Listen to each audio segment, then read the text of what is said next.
Kelompok kriminal bersenjata atau KKB di Papua sampai sekarang masih eksis dan menjadi teror bagi warga sipil maupun TNI serta Polri di wilayah Papua. Melansir dari berbagai sumber, selain kelompok kriminal bersenjata atau KKB juga kerap dinamakan kelompok kriminal separatis bersenjata atau KKSP dan kelompok separatis teroris Papua atau KSTP. Tentu tujuan KKB Papua adalah melepaskan diri dari Negara Kesatuan Republik Indonesia atau NKRI. Gerakan ini bukan baru tapi sudah ada sejak awal kemerdekaan Indonesia. Maka Free Papua Movement atau Organisasi Papua Merdeka atau OPM yang keberadaannya tidak lepas dari bangsa penjajah Indonesia, yaitu Belanda. Lahirnya OPM bermula dari permasalahan di Papua yang dipicu akibat ada perbedaan antara pihak Indonesia dengan Belanda dalam Konferensi Meja Bundar atau KMP pada akhir 1949. OPM didirikan pada 1965 untuk mengakhiri pemerintahan Provinsi Papua dan Papua Barat yang sebelumnya disebut Irian Jaya. Sejak itu, OPM terus menyuarakan tentang referendum supaya bisa merdeka dari NKRI. Dalam memperjuangkan keinginan kelompok, mereka beberapa kali melakukan gerakan kriminal yang memakan korban jiwa. Dari awal, OPM juga telah menempuh jalur dialog diplomatik, melakukan upacara pengibaran bendera bintang kejora, dan dilakukan aksi militan sebagai bagian dari konflik Papua.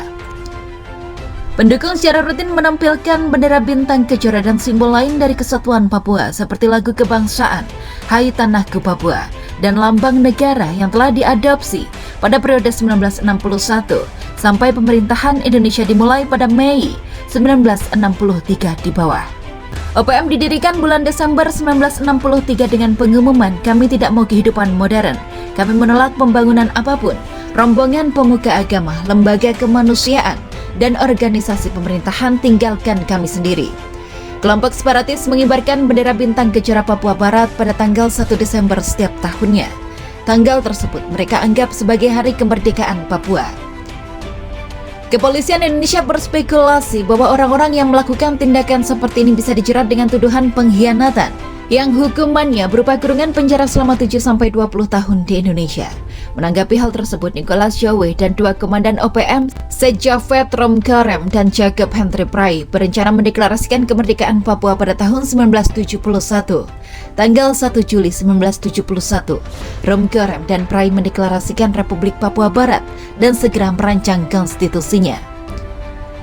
Konflik strategi antara Romkarem dan Prai berujung pada perpecahan OPM menjadi dua fraksi, PMK yang dipimpin oleh Prai dan TPN yang dipimpin Romkarem. Perpecahan ini sangat mempengaruhi kemampuan OPM sebagai suatu pasukan tempur yang terpusat. Salah satu aksi kriminal yang pernah dilakukan OPM adalah pada 1996 saat mereka menawan sejumlah orang Eropa dan Indonesia yang terdiri dari grup peneliti dan kamp hutan. Dua sandera dari grup peneliti dibunuh sementara yang lainnya dibebaskan.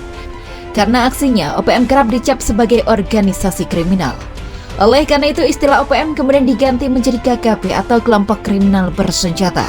Apabila ada salah satu kelompok KKB Papua yang tertangkap, mereka akan langsung ditahan karena alasan kriminalitas.